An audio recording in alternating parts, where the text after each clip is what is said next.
Acompaña a nuestro rockstar Gabriel León a sumergirse en las conversaciones más profundas y reveladoras con los y las protagonistas detrás de los avances más emocionantes de la comunidad científica.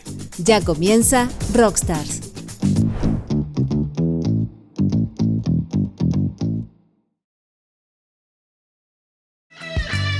Hola, ¿qué tal? ¿Cómo están? Bienvenidos a un nuevo Rockstars aquí en TX Plus, lunes 17 de junio de 2024. Son las 12:07 y estamos comenzando una nueva semana de conversaciones alrededor de la ciencia y la tecnología, el conocimiento y la innovación.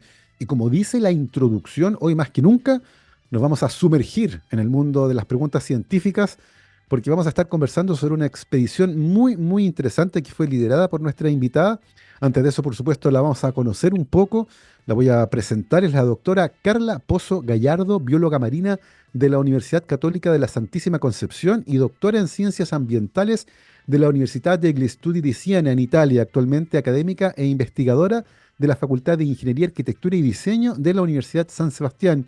Su línea de investigación principal se centra en la caracterización y procesos de transporte a gran escala de los contaminantes orgánicos persistentes y recientemente lideró la expedición científica Centinela-1, que analizó la presencia de microplásticos en las costas entre Puerto Montt y Concepción. Carla, ¿qué tal? ¿Cómo estás? Bienvenida a Rockstars. Hola, muy buenos días, muchas gracias por esta invitación. Estoy muy bien, gracias. Gracias a ti, Carla, por tomarte un tiempo en la agenda para conversar con nosotros. Es muy importante poder contar con la participación de los protagonistas de la ciencia en estas conversaciones. Vamos a hablar en profundidad de lo que fue esta expedición, muy interesante, por cierto. Pero antes de eso, Carla, nos gustaría entender un poco cómo llegas donde estás, parte de tu trayectoria. Y lo primero que aparece acá en tu historia es que eres bióloga marina. Cuéntanos un poco cómo elegiste esa carrera en particular, qué vínculo tenías con la ciencia o con la biología marina, cómo tomaste esa decisión cuando uno es tan joven. Bueno, inicialmente yo no quería estudiar biología marina. Me gustaba mucho la parte relacionada con el arte, la pintura, el dibujo, Mira. pero resulta que mis abuelos tenían una casa en el sur, en Puerto Saavedra, y íbamos siempre al mar. Entonces ahí empezó a generarse ese contacto con las caletas de pescadores, con los distintos organismos que encontrábamos. Claro. Y un día en particular, después de varios años ya, estaba grande, tenía que escoger una carrera. Fuimos a la playa y encontramos una loba marina. Y esa loba marina la estaban atacando unos pescadores, porque inicialmente se utilizaba la carne de lobo para hacer aceite, ¿no? El aceite de lobo. ¿Ya? Entonces, bueno, ellos querían cazar esta loba y yo de la nada sí se me ocurre la palabra biología marina y le digo a un primo, por favor, dile que tú eres biólogo marino y que ellos no pueden hacer eso. Entonces, eso me quedó dando vuelta, volví Mira. al colegio y dije, biólogo marino, ¿qué es biólogo marino? Y empecé a buscar en la universidad y encontré que estaba en la Universidad Católica de Concepción. Oye, y este interés que tenías temprano, Carla, por el arte, ¿se mantuvo en el tiempo o una vez que escogiste biología marina, eso se detuvo? No, se mantuvo en el tiempo. Como uno de mis hobbies es pintar en acrílico. Me gusta Mira. mucho hacer paisajes, también mar, pero todo muy hobby, o sea, algo secundario. Sí, claro. Oye, Carla, es interesante cómo nace tu vínculo con la biología marina. A partir de este episodio muy particular, en el que a modo de intervenir en una situación que claramente era súper agresiva con respecto a la fauna que vive en las costas de Chile, aparece esta idea, pero es interesante porque entendías que la biología marina tenía el vínculo justamente con ese tipo de problemáticas, con la vida marina, por ejemplo. Y cuando entraste a estudiar la carrera, finalmente, ¿con qué te encontraste? Porque la idea que uno tiene por fuera no necesariamente refleja bien lo que ocurre dentro de una carrera. ¿Con qué te encontraste cuando entraste a estudiar biología marina? Bueno, obviamente el escenario es diferente. El escenario biología marina está destinado inicialmente a la producción, nuestra agricultura. Entonces, agricultura, los salmones, la actividad con la salmonicultura y mi facultad, obviamente, todas sus prácticas profesionales estaban relacionadas con Chiloé, en el sur. Y yo no tenía muy buena predisposición a la lluvia, así que cuando me dijeron que tenía que ir a hacer una práctica a Puerto Montt, dije, no, No, muchas no, no. gracias, no es para mí. Y ahí creo que se produjo un shift importante, un cambio en la dirección, porque entré en contacto con un profesor que trabajaba en el EULA, en la Universidad de Concepción, y hice mi tesis de pregrado allá con la Universidad de Concepción, el profesor Oscar Parra. Y entonces me proponen estudiar contaminación en organismos marinos y en lagos de altitud. Y Ya, así fue como llegué a la Universidad de Siena, porque aquel centro de investigación fue creado por un italiano, por un consorcio de universidades italianas, y entre esas estaba la Universidad de Siena y el ya, profesor que después fue mi tutor del doctorado, de mi tesis de doctorado. Y ahí perfecto. se generó el vínculo. Oye, Carla, aparecen dos conceptos que son bien interesantes. Uno es la contaminación y el otro es la asociación de esa contaminación con grandes cuerpos de agua. Lo que ocurre en las costas, por ejemplo, y lo que ocurre también en lagos o lagunas. Pero cuando uno habla de contaminación, es un término súper ancho y hay muchos tipos de contaminantes distintos, desde metales pesados hasta compuestos orgánicos complejos e incluso fármacos. Yo recuerdo un trabajo presentado en un congreso de bioquímica hace años atrás de contaminación por metabolismo de anticonceptivos en la bahía de Concepción, por ejemplo. Y hoy el tema de los fármacos en el agua es un tremendo problema. En tu caso en particular, ¿qué tipo de contaminantes fueron los que se tomaron, por ejemplo, tu tesis como bióloga marina? Bueno, nosotros estudiamos, yo hice mi tesis sobre contaminantes orgánicos persistentes, en particular, como es una gama muy amplia, un Claro. grupo específico que son los bifenilos policlorados, que son, son compuestos que están en forma líquida adentro de los condensadores dieléctricos. Entonces te preguntarás, ¿y por qué estudia eso? Bueno, porque se comprobó en estudios en Estados Unidos que estos contaminantes, estos difenilos policlorados, son muy volátiles. Por lo tanto, en situaciones de derrame, Mm, llegan a la atmósfera y pueden viajar a través de claro. las masas de aire. Y la tesis de doctorado fue sobre la presencia de estos bifenilos policlorados en sedimentos de laguna de altitud en la cordillera de los Andes. Y Ya. ahí se genera el En- link. en- Entiendo, Carla, que en esos ecosistemas en particular, entonces, ese contaminante no se produjo ahí, sencillamente llegó ahí arrastrado, por ejemplo, por las corrientes atmosféricas, ¿no? Exacto. Oye, Carla, y hay una palabra en particular que me parece que es interesante dentro de tu trabajo, que tiene que ver con la persistencia. Y yo sé que es súper difícil poner un límite, pero en el fondo, ¿cuándo hablamos de un contaminante que es persistente?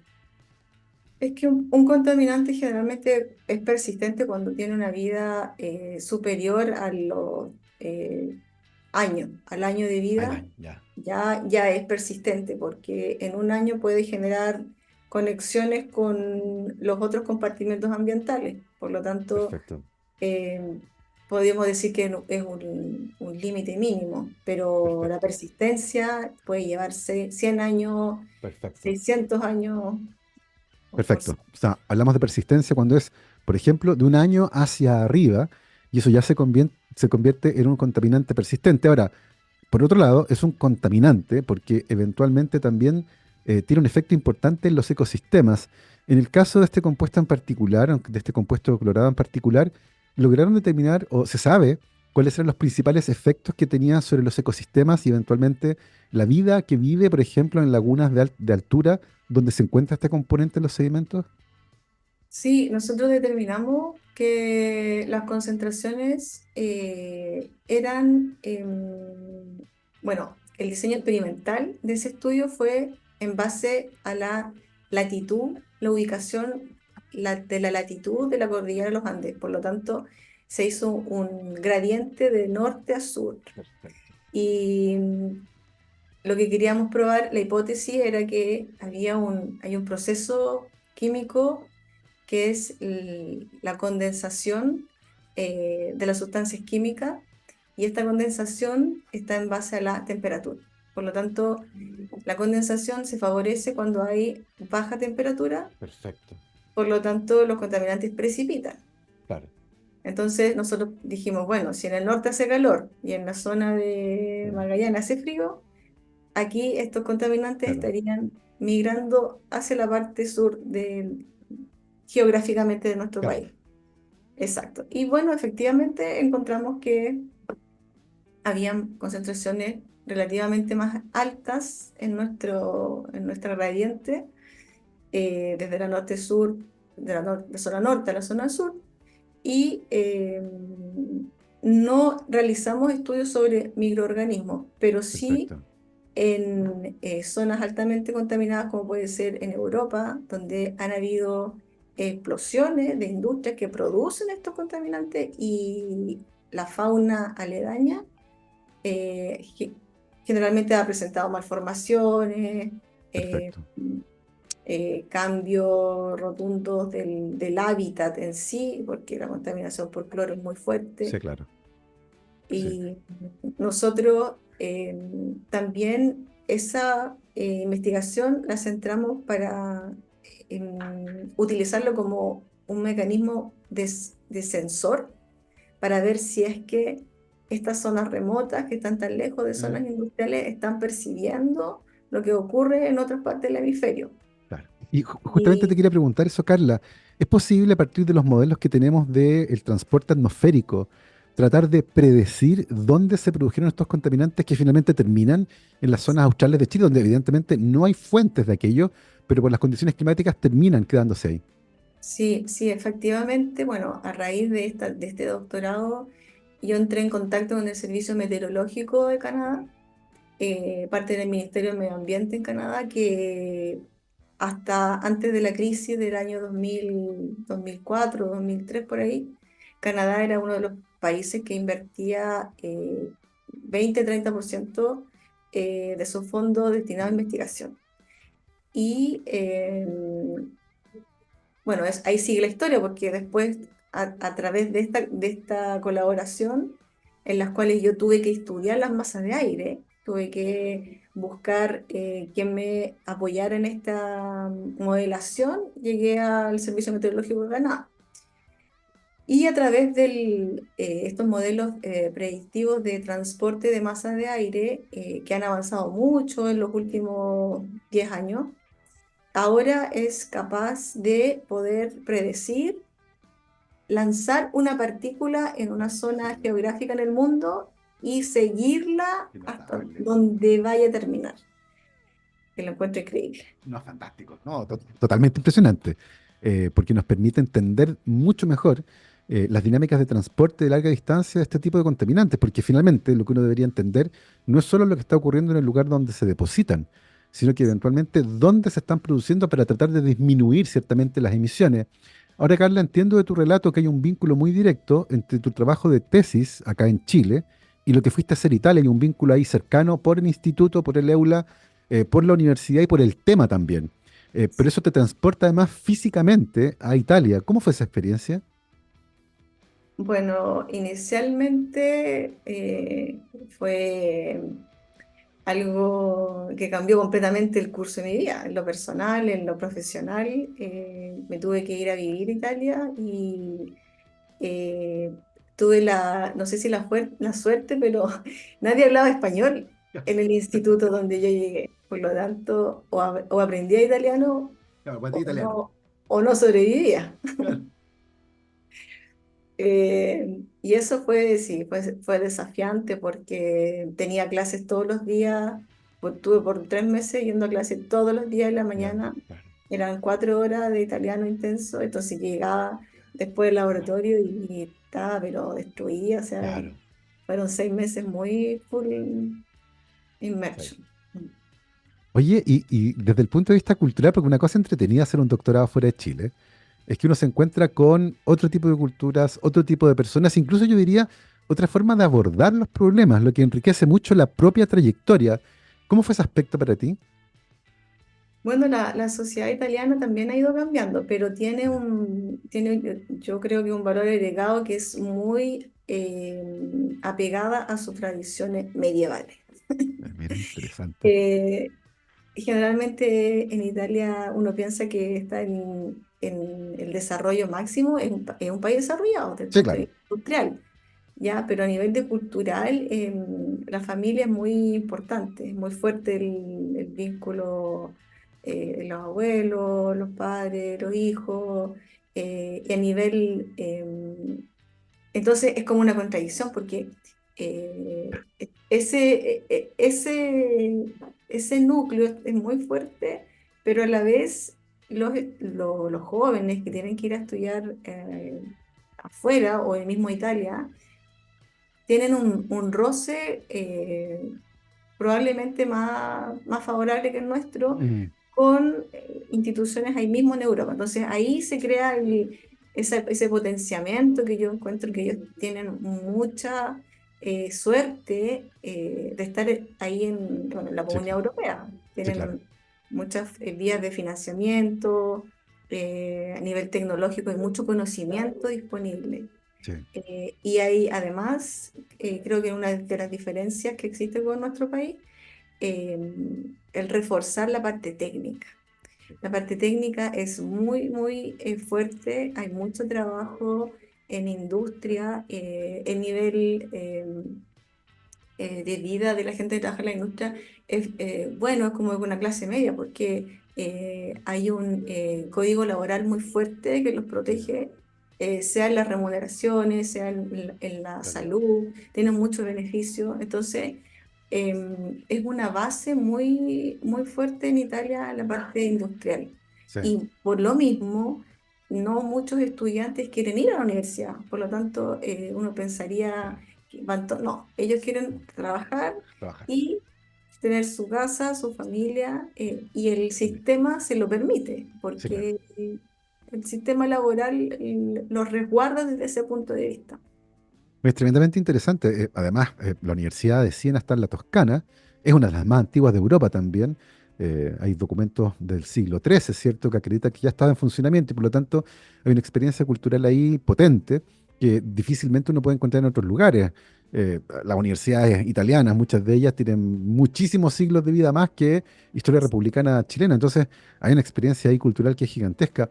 Ahora, Carla, desde el punto de vista científico y haciendo tu doctorado allá, ¿cuál fue el principal desafío? ¿Cuál era la principal pregunta que ustedes querían contestar? Bueno, nosotros, bueno, primero era detectar estas sustancias químicas, que para nosotros era difícil hacerlo en Chile, por lo tanto nos apoyamos en los laboratorios, el laboratorio de la universidad en Siena, y logramos detectar estos contaminantes.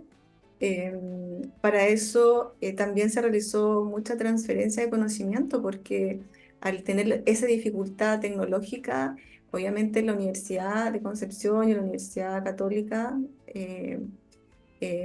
se generó una necesidad que tenía que ser respondida, entonces, ¿cómo?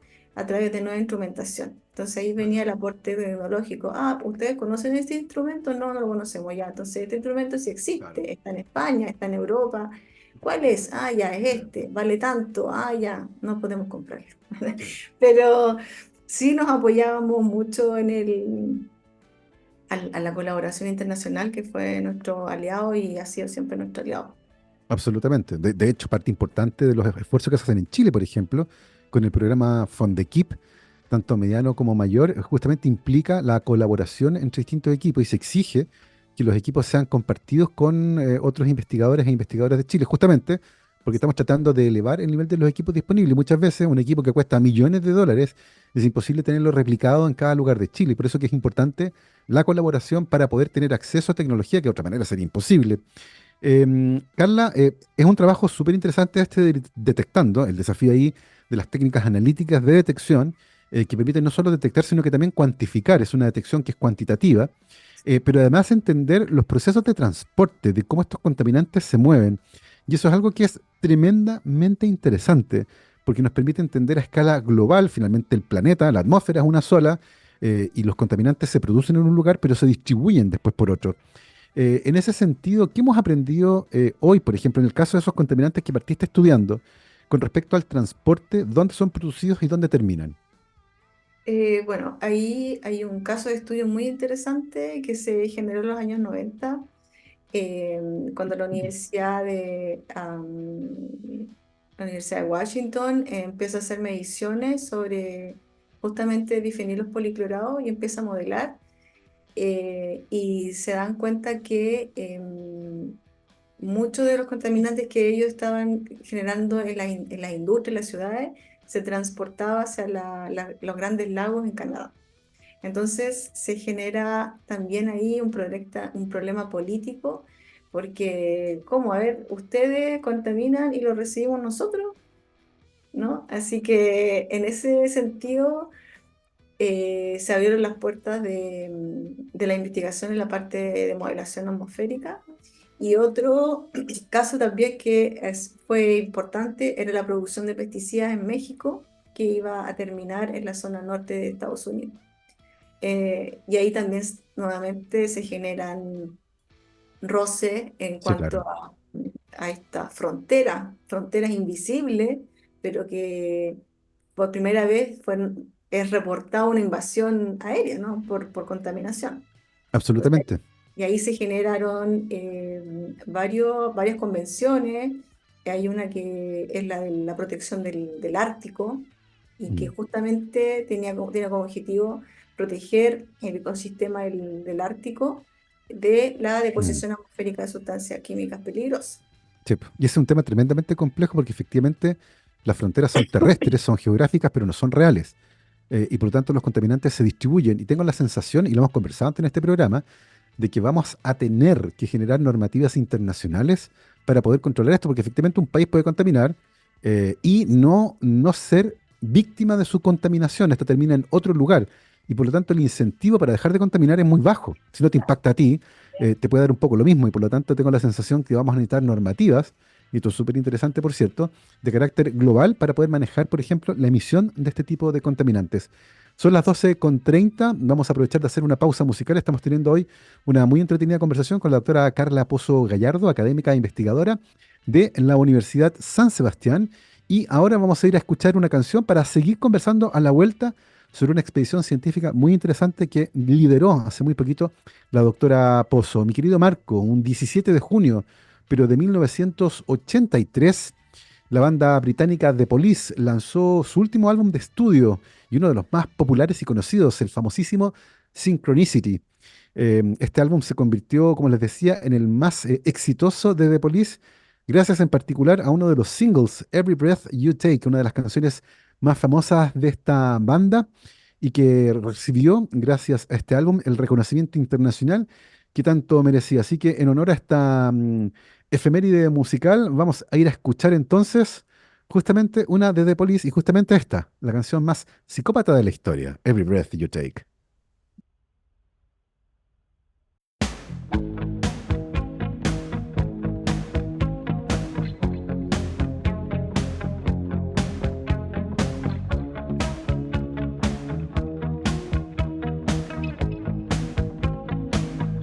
Every breath you take, and every move you make, every bond you break, every step you take.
12:34, estamos de vuelta aquí en Rockstars de TX Plus, programa de día lunes 17 de junio de 2024. Estamos conversando hoy con la doctora Carla Pozzo Gallardo, bióloga marina, doctora en ciencias ambientales de la Università degli Studi di Siena en Italia, actualmente académica e investigadora de la Facultad de Ingeniería, Arquitectura y Diseño de la Universidad San Sebastián. Eso me recuerda que les tengo que contar que para los desafíos de Chile, la educación es nuestra respuesta.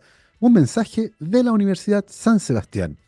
Em, Carla, hay una cosa que es súper interesante que tiene que ver con tu trabajo y línea de investigación, que tiene que ver con el hecho de que necesitamos saber, hay que tener datos precisos con respecto a aquellos lugares que presentan contaminantes persistentes para eventualmente a partir de esa información poder hacer algo al respecto, desde la política pública, desde la acción ambiental, desde los territorios. Y eso nos lleva a una misión científica súper interesante, Centinela 1, que durante este verano analizó la presencia de microplásticos en las costas entre Puerto Montt y Concepción, una expedición súper interesante en la que participaron investigadores y estudiantes de la Universidad San Sebastián y que durante varias semanas recorrieron la costa justamente tomando muestras para poder analizarlas. Cuéntanos un poco, Carla, acerca de cómo nace esta expedición científica. Gracias por esta pregunta. La expedición científica Centinela 1 nace a partir de la línea de investigación que nosotros llevamos realizando ya entre 10 a 15 años, estudiando la presencia de estos microplásticos y el impacto de la contaminación por plástico en las zonas costeras.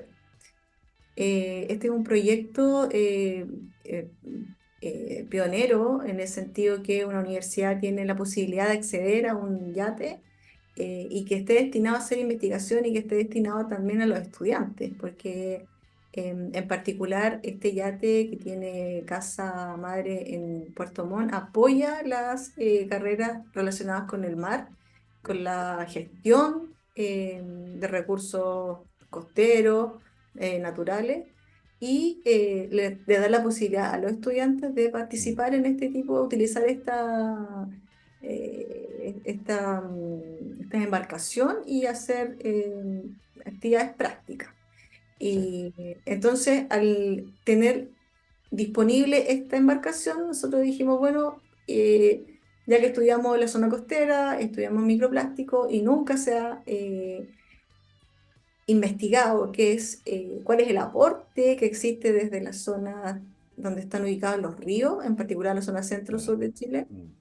eh, ¿Qué es lo que está pasando en nuestro territorio marítimo? Chile tiene una extensa línea costera y Sí, po. en base a eso, una actividad económica muy importante en la pesca Sí, y la agricultura. sí. Por lo tanto, es mandatario saber Mm. qué es lo que hay en nuestras aguas del Océano Pacífico que está adyacente a nosotros. Absolutamente. Hay varios desafíos interesantes ahí, tú lo mencionaste, uno es la línea costera, y nuestra línea costera tiene una característica que es bien particular, una que es tremendamente extensa, y la otra es que de Chiloé al sur está fragmentada. Los perímetros de las islas suman miles y miles de kilómetros, y por lo tanto se trata de una zona súper compleja de estudiar. Hay que por partes, ciertamente, no podemos pretender estudiar toda la costa chilena de un viaje, pero estudiaron además una zona bastante extensa, algo así como 600 kilómetros, ¿no? Entre Concepción y Puerto Montt, más o menos. ¿Cómo se ordena la logística en una misión de esta naturaleza? Cuéntanos cuál fue el puerto de salida, dónde fueron tomando muestras, cómo se toman esas muestras, cómo se ordena una misión tan compleja como esta. Nosotros esta expedición la diseñamos también en base a la experiencia del equipo de trabajo. Perfecto. En nuestro equipo de trabajo hay varios profesionales que ya han tenido experiencia en otras expediciones sonográficas. Nosotros constantemente vamos a terreno, somos un grupo de investigación de terreno, no, no somos teóricos. Sí.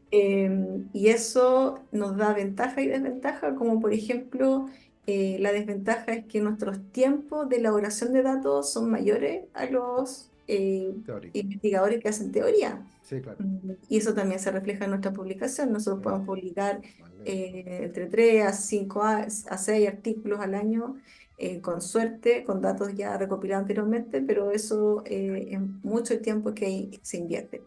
La logística fue diseñada en base a donde está localizada la embarcación, que es Puerto Montt. Entonces dijimos, bueno, vamos a partir de Puerto Montt y nos vamos a ir hacia el norte, hacia Biobío, para poder desembarcar en sede, que nosotros estamos en sede de Concepción, Sí. y traer con nosotros las muestras y almacenarlas y procesarlas. Esa fue la decisión de optimizar el recorrido desde la zona sur. Y bueno, nosotros teníamos también la pregunta de investigación, que era cuál es el aporte que hace también esta zona que tiene alta acuicultura. La Claro, acuicultura tiene una utilización de muchas redes sí, que son de plástico. Hay sí, mucha utilización de boya. Las boyas sí, tienen dentro de la constitución de la boya hay Plumavit, por sí, ejemplo, y ya se habían evidenciado en trabajo de colegas la presencia, por ejemplo, de este Pumaví en la zona costera, estas bolitas blancas que andaban dando sí, vueltas. ¿Qué es lo que es tanta bolita blanca? Claro, era el Pumaví de la boya que se rompía y que quedaba expuesta y se generaba sí. esta fragmentación, esta rotura. Y bueno, dijimos inicialmente por qué quisimos ir a hacer la expedición, que esa también fue la pregunta interesante. Sí, claro. Nosotros llevamos varios años estudiando la zona costera en Biobío, y en nuestro último proyecto Fondesit, que financia la Agencia de Tecnología e Investigación en Chile, ANIT, eh, nuestra pregunta era conocer el aporte del río Biobío. Y ahí, en ese estudio que duró 3 años de monitoreo, nosotros detectamos la presencia de microplástico y logramos cuantificar en base a las características de la cuenca. Y cuando digo características de la cuenca, me refiero a, por ejemplo, caudal, precipitaciones, ¿verdad? Sí, Eh, entonces quisimos calcular la exportación de esos sí, microplásticos desde la cuenca, ¿ya? claro. ¿Y por qué la cuenca? Porque hay actividades, hay agricultura, hay industria, hay forestales, Sí, está la actividad urbana. sí. Entonces todo eso A ver, va a dar al mar. Eh, absolutamente.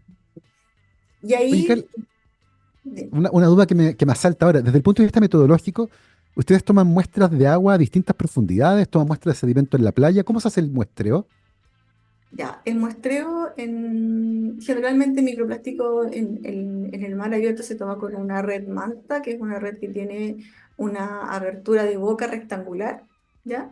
Y se arrastra por la parte superficial del agua, ¿ya? A un tiempo Mm, determinado, a una velocidad conocida, para poder hacer los cálculos matemáticos. Y ese, esa medición viene luego extrapolada en base a la cantidad de fragmentos de plástico que tú encuentras, que son microplásticos porque calzan en una medida determinada. En la zona de claro. río, la toma de muestra es diferente. Se puede realizar con una red de plancton o de fitoplancton, y esta red también viene suspendida en superficie, y nosotros a través de cronometrando el tiempo, Mm, sabiendo cuál es el flujo del agua, su velocidad, etcétera, podemos también calcular la cantidad de microplástico que existe en un punto determinado. Y nosotros en particular hicimos 12 puntos que parten desde la cordillera de los Andes hasta la zona costera, hasta la boca misma del río Biobío. Y así fue ah, como mira. determinamos que en verano aproximadamente había un flujo de 20.000 partículas metro cúbico. Sin embargo, en invierno, este flujo, esta exportación de microplástico aumenta a 150 millones de partículas metro cúbico al día. ¡Wow! ¿Y a qué tipo de actividad o a qué tipo, porque es súper estacional, a qué se puede atribuir este aumento gigantesco en el transporte de partículas por metro cúbico? Bueno, ahí también hay un análisis bibliográfico que tuvimos que hacer, porque evidentemente hay que comprender cuál es el comportamiento del microplástico en el río. El plástico tiene la particularidad de flotar, ¿cierto? en condiciones de salinidad. O sea, en el océano lo ven, se detecta porque va a Sí, superficie sí, y ya. En el río, sin embargo, estamos hablando de agua dulce. claro, Si llegan a haber fragmentos de microplástico que se estén generando o que estén llegando, generalmente este se va a asociar a rama, a sedimento, a perfecto, partícula, etcétera, y su prevalencia es a, en este caso, dispersarse o perderse dentro del cauce del río, ¿no? perfecto. No va a flote como debería suceder en la zona marina, pero sí debido a esta turbulencia que genera el río cuando se mueve, Ah, la mantiene en suspensión y perfecto. se va acercando hacia la zona costera. Y entonces eso fue lo que nosotros observamos. Observamos que efectivamente en la zona de la boca del río Biobío, donde hay bancos de arena, Serena, ¿cierto? Se generaba una zona de depositación. Y esa zona de depositación, perfecto. al, al entrar en contacto con todo el flujo de agua que cae durante el invierno, que son, pasamos de 200 metros cúbicos a 1500, Mm, 2000, 3000 metros cúbicos segundo, estamos hablando de una cantidad de agua muy importante que está saliendo desde del río. sí. Y entonces, ¿qué hicimos? Comparamos la zona de verano y la zona de invierno y ahí fue donde observamos esta diferencia en la cantidad de partículas guía que se Sí. aporta. Es tremendamente gigantesca la diferencia. Y algo relevante en esta discusión es que todavía no está del todo claro cuál es el impacto que la presencia de microplásticos puede tener en la vida animal, en la salud humana, en el balance de los ecosistemas. Lo que sí sabemos es que está lleno de microplásticos y algunos estudios sugieren que cada año cada uno de nosotros ingeriría el equivalente al peso de una tarjeta de crédito en plástico que está presente en la atmósfera y en el agua. Y por eso es tan importante entender dónde están, porque eventualmente se va a convertir en un problema gigantesco, ya es un problema gigantesco. De los resultados entiendo que todavía están analizando los resultados de la expedición, Carla. ¿Cuáles dirías tú que han sido los resultados más interesantes que han tenido hasta ahora a partir de la expedición Centinela 1? Bueno, tengo buenas noticias porque tenemos resultados de Centinela. Buena. Y lo que logramos obtener fue que detectamos un rango de partículas. Ahora aquí la unidad ya no es metro cúbico, la tuvimos que extrapolar a kilómetro cuadrado. Claro, Em, superficie ahí. claro, porque estábamos hablando de zona costera de mar Sí, abierto. Y nosotros detectamos que efectivamente había una diferencia en la concentración de microplásticos entre la zona centro, que la denominamos a Biobío, zona ajá, centro, y centro-sur a la zona Puerto Montt, ajá, ¿ya? Nosotros hicimos un gradiente que va desde el sur hacia el norte y hicimos el muestreo en 5 ríos, incluyendo el Golfo de Ancud. Salimos por el canal de Chacao y muestreamos el río Maullín, luego seguimos hacia arriba mostrando el río Illico, luego hicimos Valdivia, el río Imperial y río Biobío. Y nos paramos relativamente cercanos a las desembocaduras de esos ríos para ir tomando las muestras. Observamos que las concentraciones más altas las detectamos en la zona de Maullín, que está en el canal de Chacao afuera, donde efectivamente hay una alta actividad de acuicultura, sí, pesca, y así se iba generando una gradiente que iba disminuyendo hacia el norte. Entonces, en la interesante. zona de entre Valdivia a Biobío nos encontramos, sin embargo, con valores de entre 15.000 a 10.000 partículas kilómetro cuadrado. Sin embargo, Maullín, que fue el punto más alto, eran 80.000 partículas kilómetro cuadrado. Por lo tanto, había una diferencia muy marcada en este gradiente, de casi el doble en la zona sur, centro-sur, comparado con lo que Bueno, era Biobío. y estas diferencias, Carla, ¿cómo se pueden entender? Porque entiendo que la actividad económica, por ejemplo, influye fuertemente en la densidad de microplásticos en las zonas costeras. Tú lo mencionaste antes, en la zona de Puerto Montt la actividad de salmonicultura es gigantesca, pero también como estamos analizando lo que viene en los ríos, uno podría pensar, por ejemplo, que la actividad agrícola también contribuye con algo. ¿Es posible entonces esperar que si uno hace el muestreo ahora en invierno en vez del verano, estos números cambien? Sí, y efectivamente es lo que estamos haciendo y lo que ya llevamos analizado hasta el momento. Empezamos a muestrar nuevamente en abril y seguimos los mismos ríos, pero nos fuimos a las bocas y observamos que eh, hay un comportamiento diferente en la zona de la boca de los ríos, sobre todo en la parte centro-sur, que es ahí abajo entre Valdivia y Puerto Montt, porque mucha es la precipitación. Por lo tanto, creemos que ahí probablemente estas partículas se estén refugiando en los ecosistemas, por ejemplo, en muchos estuarios, y los estuarios que hacen favorecen esta, ¿cómo se podría decir? Este escondite de los microplásticos, porque quedarían atrapados entre junco, vegetación, ¿ya? Eh, entonces ahora lo que estamos haciendo es efectivamente poder entender qué es lo que pasa con el ecosistema en la boca de los ríos. Tenemos que entender si se están dispersando o si están siendo de alguna manera mezclados en vegetación y Claro, así disminuir su presencia en las aguas superficiales. perfecto.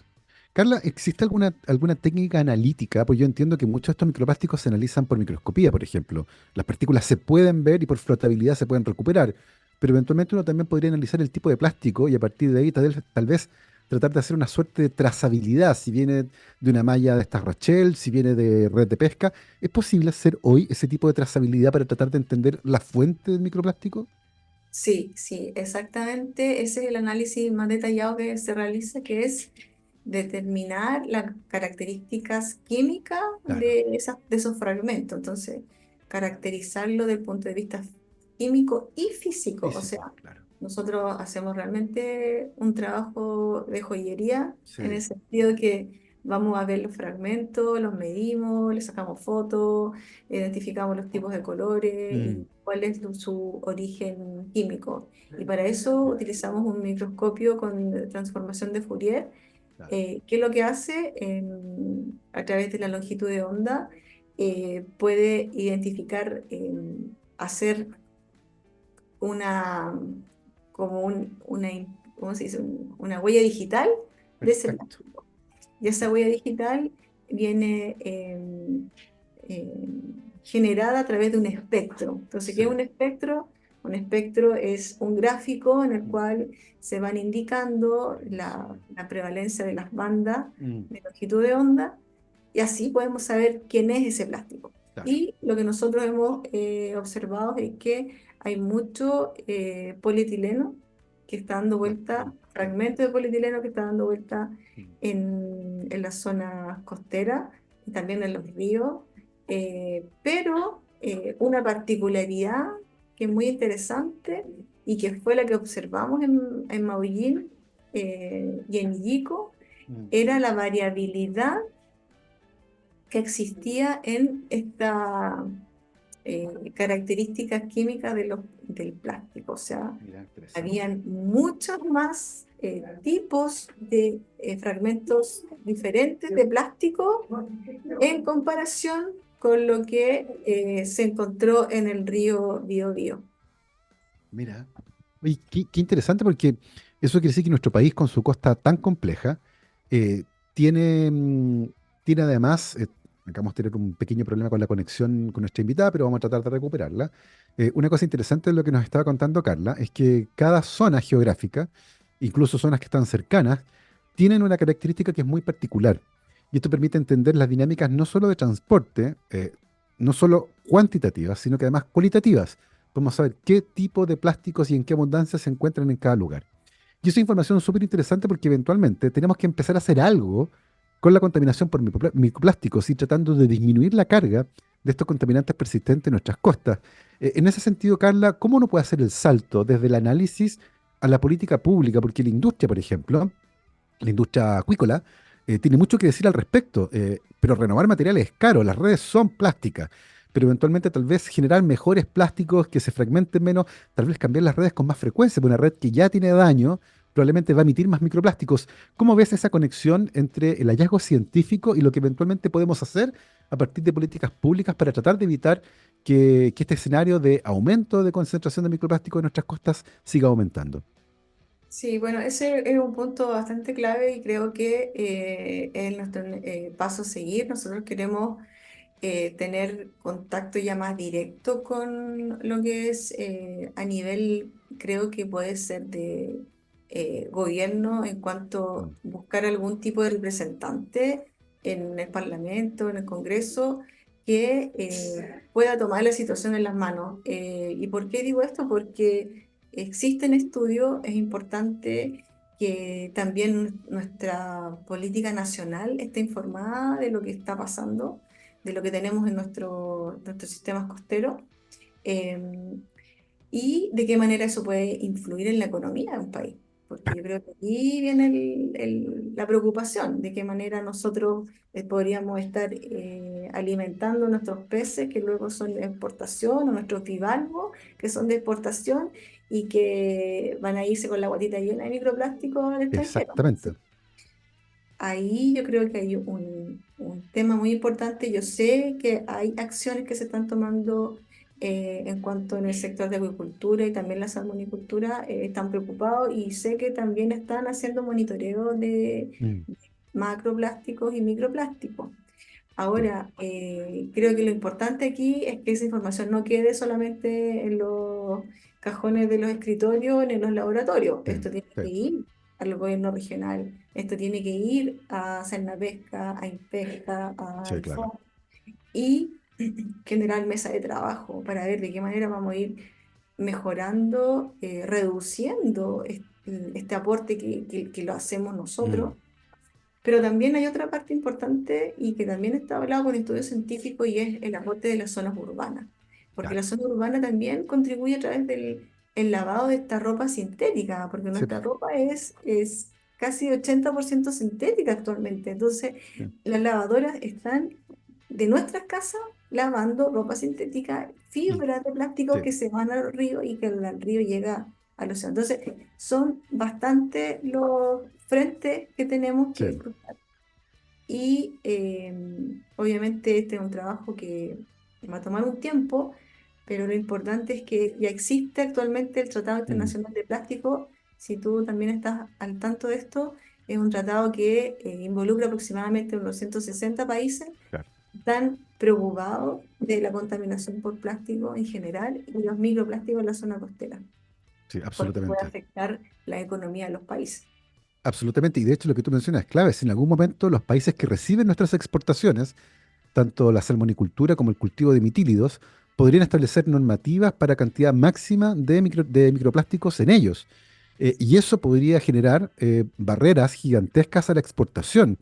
Y por lo tanto es importante que como país nos adelantemos a ese escenario, porque recordemos que hoy la industria tanto de mitílidos, de cultivo de choritos, por ejemplo, como de salmónidos, es tremendamente relevante para la economía del país.